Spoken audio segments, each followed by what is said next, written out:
The Champions League is back, and everybody knows from April onward, that's when the real Champions League begin. From this time onward, this season in general self begins now. This is when everybody is being separated. You know, when you're cooking and you're using your sieve, right?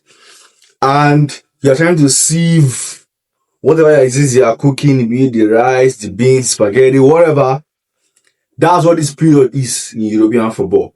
This is the time where we sieve the men from the boys. And Champions League, trust the UCL to deliver. Now, the Champions League resumes tomorrow. As I time I'm filming, this will probably come out on Tuesday, though. The fixtures. Oh, God. Real Madrid versus Bayern.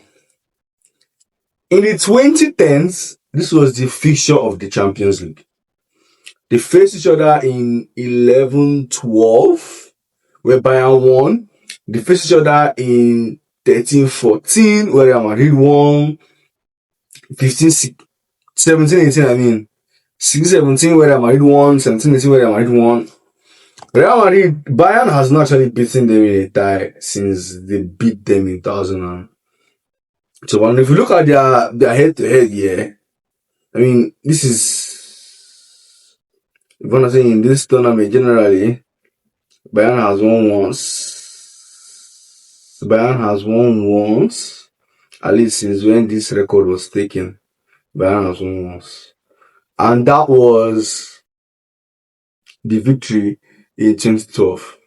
So Bayern typically don't beat Real Madrid. And the funny part is that I'm looking at this and I'm remembering, it is usually like a home and away team as well, which is crazy.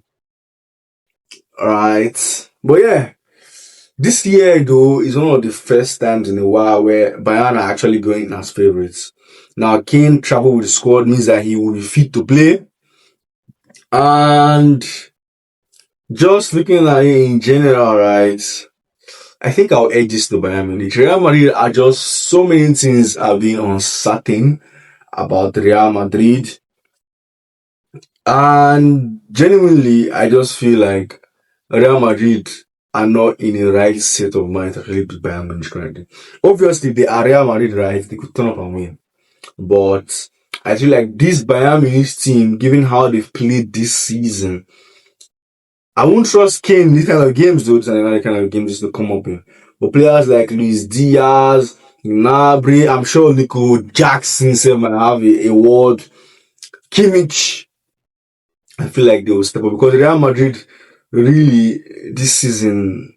Mbappe is back. I mean, if you believe the whole thing where like you're not winning with Mbappe on the pitch, then obviously you can see that, right? But all in all, I just feel like Bayern Munich will have too much for Real Madrid. But tomorrow's first leg, though, let me just predict first legs. Tomorrow's first leg, though, I feel like it will end in a draw. Maybe a 1-1 or a 2-2. So then Bayern will not finish the work at the Allianz Arena. But, so that's the first match being predicted. The other game is between Sporting and Arsenal. Now, Arsenal are going to be without some players. Funny enough, Arsenal have a very, very funny record with Sporting. Okay, in this tournament, not in this tournament, so generally, like, if you look at the Europa League, right, Sporting knocked them out. Sporting knocked them out on pens 3 years ago now. So, obviously, Arsenal will be looking to knock Sporting out, and Arsenal have gotten the easiest draw part, really, of any of his big sides. So, Arsenal should be able to do the work. But, given the recent wobble of Arsenal, given the recent injuries, Saka is not traveling, Eze is not fit, Gabriel, we'll have to look at whether he's going to be fit or not. It's not looking good, but I feel like Arsenal escape tomorrow with a draw, and they'll finish similar to Leverkusen, right? They're gonna finish the work at the Emirates Stadium. In the match on Wednesday, Barca Atleti. We've seen this style a lot this season. And this season, Barca Atleti is funny because it's, Barcelona always owns them though.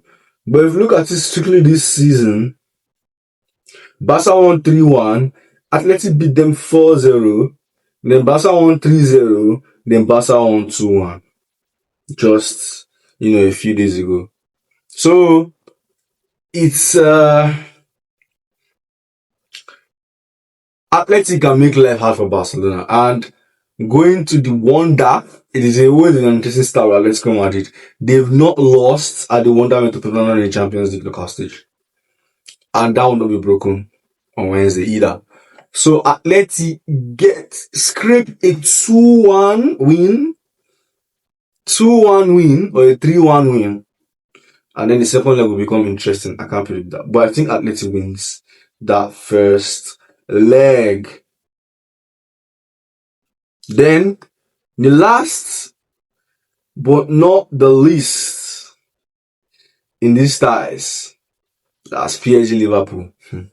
At the park, the prom, this could be 4 or 5, man. This could genuinely be 4 or 5. Like, I'm not even kidding when I say so. This could be 4 or 5. This PSG team of XG cheaters and Liverpool's press. This PSG team of XG cheaters versus this Liverpool's disjointed press. All it takes is for that first goal, Liverpool head drops, and this is going to be a bloodbath. Genuinely, something close to that Chelsea game.